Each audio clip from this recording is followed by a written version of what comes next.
Welcome to FAZMATHS. This is Fazana again. In this video, we'll be factorizing and solving quadratics that have more than one x squared. And in a non-calculator paper, you will normally have to use the AC method. If you follow the steps as shown, it'll bring in the rhythm and you'll be dancing to it. Trust me. You can also use the quadratic formula in a non-calculator paper, but it will only solve the quadratic equation. It won't factorize it. The quadratic formula takes the form ax squared plus bx plus c. So you multiply your a times your c, and remember, just pick up the numbers and the signs, but not the x's. So once you've multiplied it, you look at the sign to determine the signs of the numbers. So are they both positive numbers, both negative numbers, or a positive and a negative? And then find factors of a times c that add or have a difference of b. And then the steps are rewrite, split, factorize. Let's take an example. So if you've got 2x squared plus 5x minus 12, so a is your 2, b is your 5, and c is your minus 12.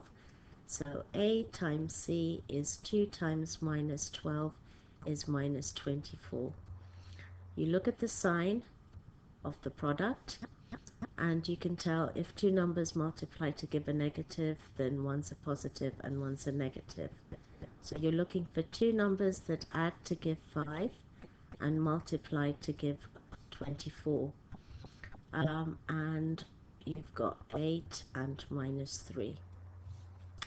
Once you've practiced quite a lot of them, you'll find that these numbers will come more or less instantly.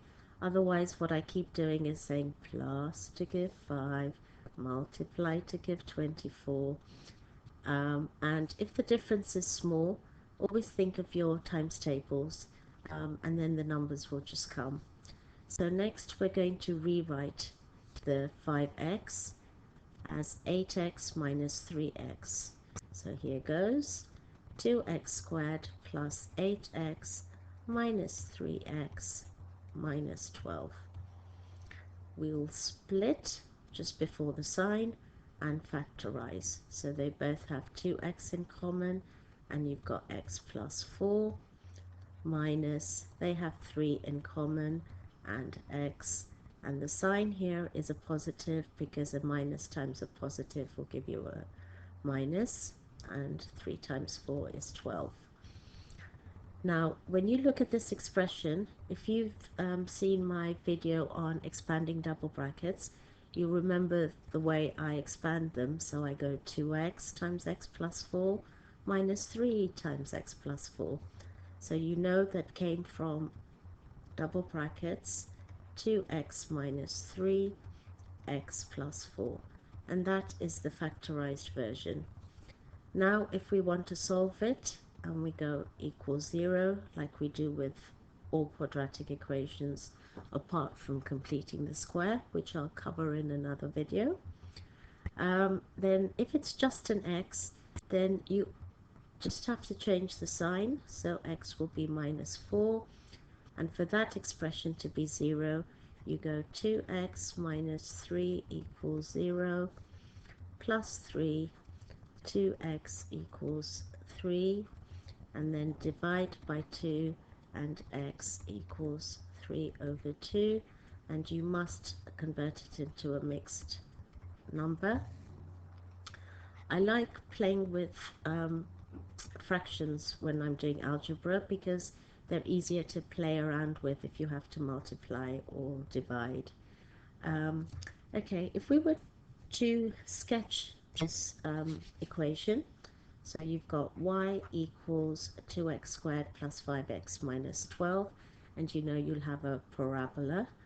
Then your c, just like with straight line graphs, you know is always the y-intercept. So the curve will actually cross the y-axis at 0 minus 12. And because we're making the expression 0, it means we're trying to find the x values when y is 0. So these two become your x-intercepts. And I've sketched the curve, so let's see what it looks like.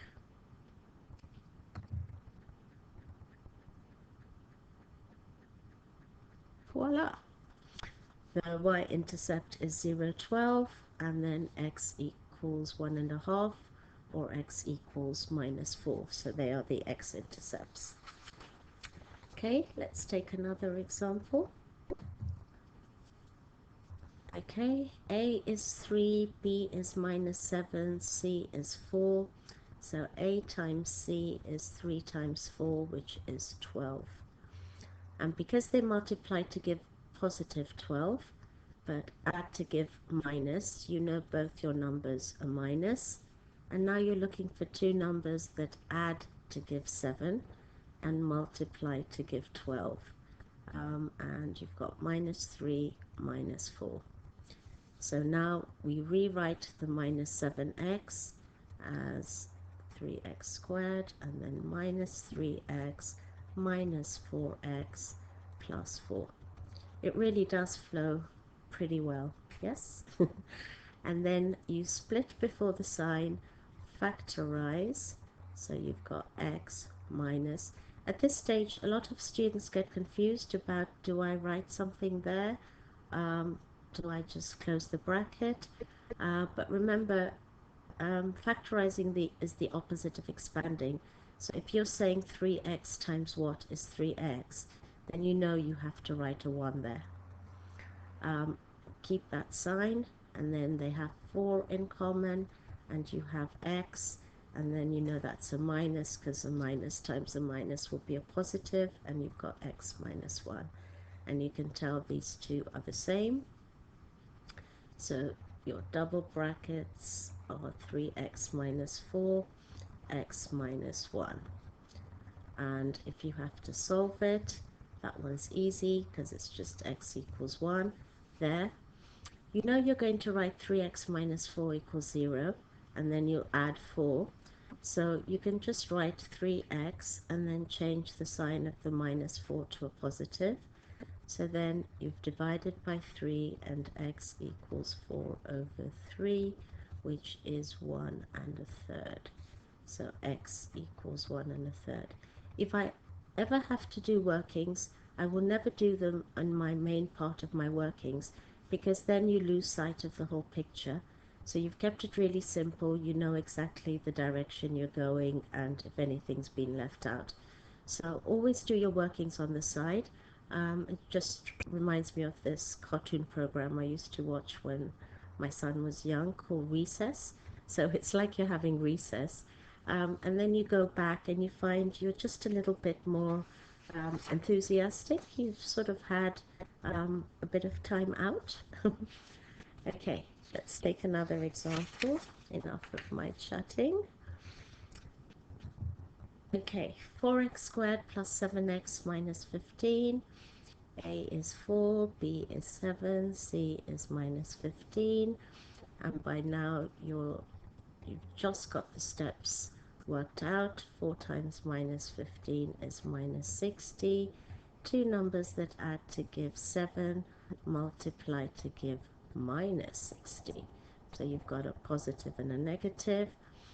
And then you've got plus 12 minus 5, because the sign of the bigger number always rules.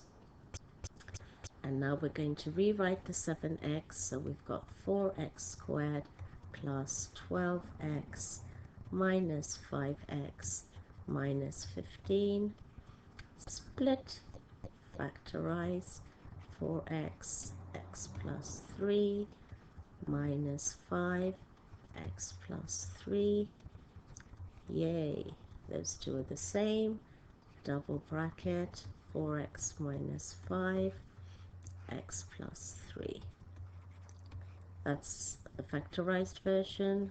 To solve it, change that sign, and then 4x equals, change the sign there, divide by 4, x equals 5 over 4 equals 1 1/4.